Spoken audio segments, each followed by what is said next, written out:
اعوذ باللہ من الشیطان الرجیم بسم اللہ الرحمن الرحیم۔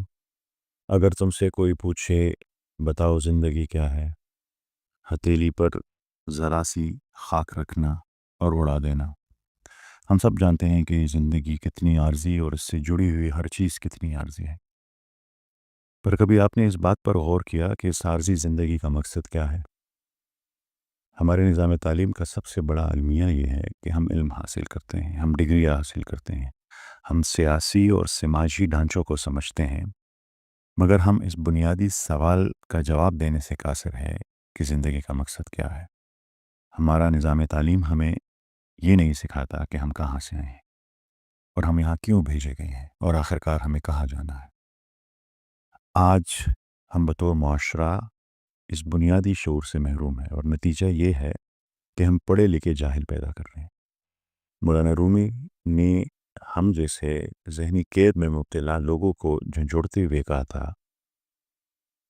باوسعت ارض اللہ برحبس چچسیری، کہ اگر اللہ کی زمین اتنی وسیع ہے تو تم ایک قید خانے میں کیوں بیٹھے ہوئے ہو؟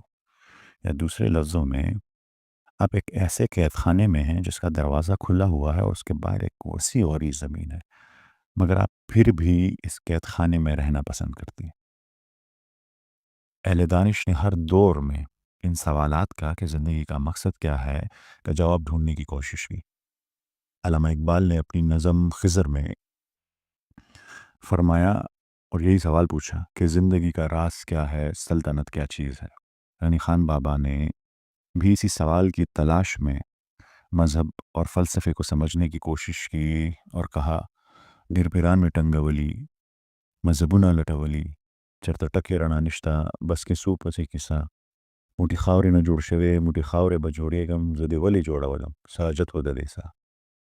مٹی سے بنا ہوا انسان ہوں، مٹی ہو جاؤں گا میں، مجھے کیوں بنایا، میرے بنانے کا مقصد کیا تھا؟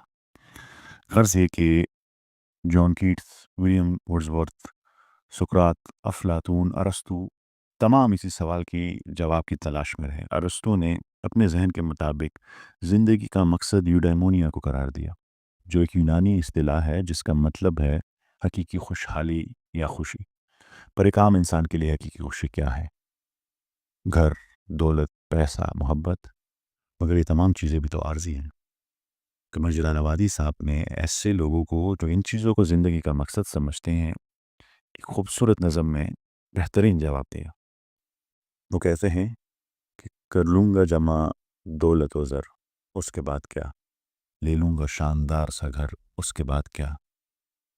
میں کی طلب جو ہوگی تو بن جاؤں گا میں رند، کر لوں گا میں قدوں کا سفر، اس کے بعد کیا؟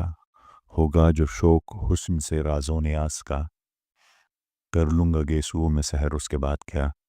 ایک روز موت زیست کا در کھٹکھٹائے گی، بجھ جائے گا چراغ قمر، اس کے بعد کیا؟ اٹھی تھی خاک خاک سے اسی میں مل گئی، پھر اس کے بعد کس کو خبر، اس کے بعد کیا؟ اس کے بعد کیا؟ اب تک کے تجزیے سے آپ کو یہ اندازہ تو ہو گیا ہوگا کہ انسانی علم اپنی تمام تر قیاس آرائیوں کے باوجود اس سوال کا جواب نہیں ڈھونڈ پایا۔ آپ جانتے ہوں گے کہ اس دنیا میں دو طرح کا علم ہے، ایک وہ جو انسان اپنی تگ و دو سے حاصل کرتا ہے جسے ایکوائرڈ نالج کہتے ہیں، اور ایک وہ جو اللہ تعالیٰ کی طرف سے نازل ہوا جسے ریویل نالج کہتے ہیں۔ اب جب کسی سوال کا جواب آپ کو ایکوائرڈ نالج میں نہ ملے تو آپ ریویل نالج کا رخ کرتے ہیں۔ تو آیا کبھی اللہ تعالیٰ سے کسی نے پوچھا کہ انسان کو کیوں بنایا؟ یہ سیریز جو ہم نے شروع کی ہے یہ غور و فکر کے نام سے ہے، اور یہ آج اس کی پہلی کڑی تھی۔ دوسری کڑی میں جب ہم ملیں گے تو ہم اس سوال کو ریویل نالج میں تلاش کریں گے کہ زندگی کا مقصد کیا ہے۔ اب سب سے یہ گزارش ہے کہ اس سفر میں ہمارے ساتھی بنیں تاکہ ہم ان بنیادی سوالات کو، زندگی کے مقصد کو سمجھ سکیں اور یہ پیغام دوسروں تک بھی پہنچائیں۔ تب تک کے لیے میں آپ سے اجازت چاہوں گا، ملیں گے اگلی قسط میں۔ اللہ حافظ۔